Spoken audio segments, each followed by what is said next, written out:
Issues related to the facilitation of the international travel and trade. 1799. Are you also aware that before even the invention of internal combustion engine, frying.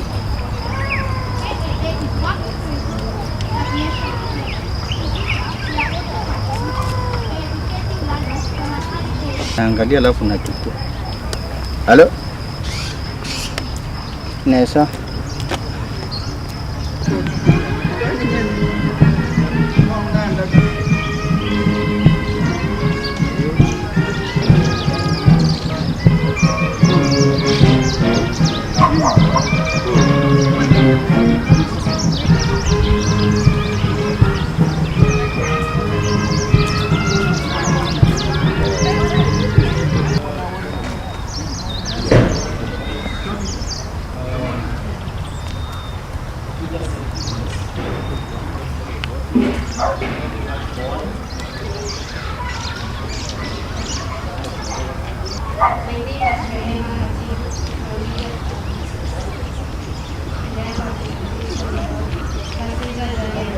Maybe you might come here, or you'll be allowed to taxi all the way around to back to the terminal in case of emergency. When he's approaching a certain runway. So the rudder, when the pilot steps on the left rudder pedal, when he steps on it like My colleague will carry on for the wing. The wing does two major functions, one for fuel storage and two for generating. So first let's talk about this. There's a low pressure zone. The high pressure zone, we lift the thing upwards, and that's how you generate. And a simple way to think about it is, like especially for strong children. There are boarding gates, and that's where you get from. After checking, you're able to get to your plane. Next to the creativity mingi sana.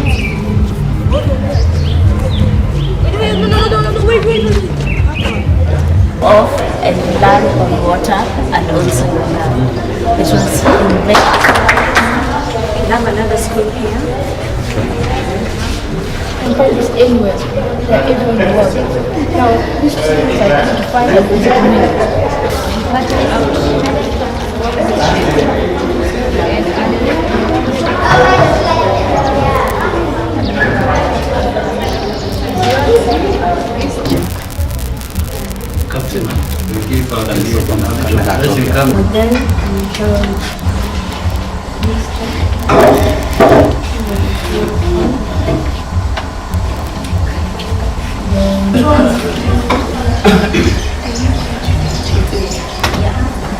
And this is the speed here, you can see. If the speed drops for any reason, you have to come down.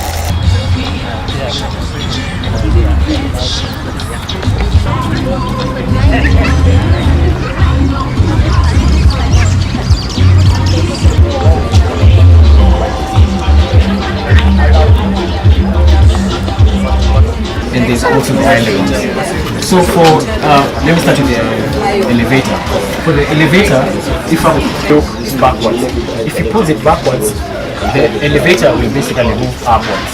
But if he pushes it towards the front, the aircraft will, The aim of the day is to create an awareness of aviation in our children so that we demystify aviation and make them know that they can also become pilots and join various fields in aviation industry.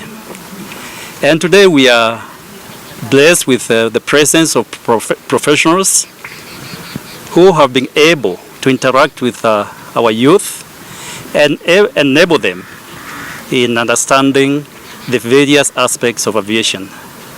We would like this to be extended to to the whole country. We can have county aviation days where we really interest our children in aviation. Aviation is a vast industry, unexplored in Africa, and there's a lot of opportunities in it if we really direct our youth into it properly. We have students who have graduated in aviation industry. So far, we can count 20 pilots who have come from these schools. And we can count other people, students who have gone to various fields of aviation industry. And these 20 pilots are all over the world. We know for a fact that in the coming years, there is a gap in aviation professionals because aviation is growing fast, and the older generation coming out of the aviation industry is high as well. So there is a highly likely gap in the aviation industry in terms of running the industry, management, technician, pilots. So what we have seen in Kenya in general, and what I've seen in this institution is really impressive. From kindergarten up to high school and college, in terms of technology, in terms of basic aviation knowledge, what they're trying to provide to the kids is really impressive, and I'm really encouraged with what they're doing here. Safety is our priority everywhere, and there is no local standard for aviation, by the way. There is no Kenyan standard, or there is no other state standard. There is an international standard for aviation. So based on that, every state has its own regulatory capacity, and we are always, one of our key strategic objectives is safety. So we are promoting safety everywhere, including Kenya, and Kenya is also doing. There is a challenge everywhere, and Kenya is doing well. One of the average effective implementation in the world. Now we are encouraging states to become above 60-65 rate. Kenya is above that, and Kenya is doing well in that regard. Watoto wetu kuchagua hiyo line ya STEM kwa sababu hii ni STEM ile tunaita science, technology, engineering and mathematics, inaambatana na mfumo mpya wa CBC kwamba watoto wanatambua talents zao, vipawa vyao wakiwa wachanga katika PP1, PP2, PP3 hata wakiendelea na masomo yao, na kwamba kila mtoto amepewa hiyo nafasi, sio tu kwa aviation lakini pia kwa ile talent. Walimu wataona kwamba mtoto strength yake ama uwezo wake uko katika hiyo njia, mtoto sasa kukua nurtured ama kukuzwa hicho kipawa chake na walimu, ndio baadaye aweze kujiendeleza kuwe professional.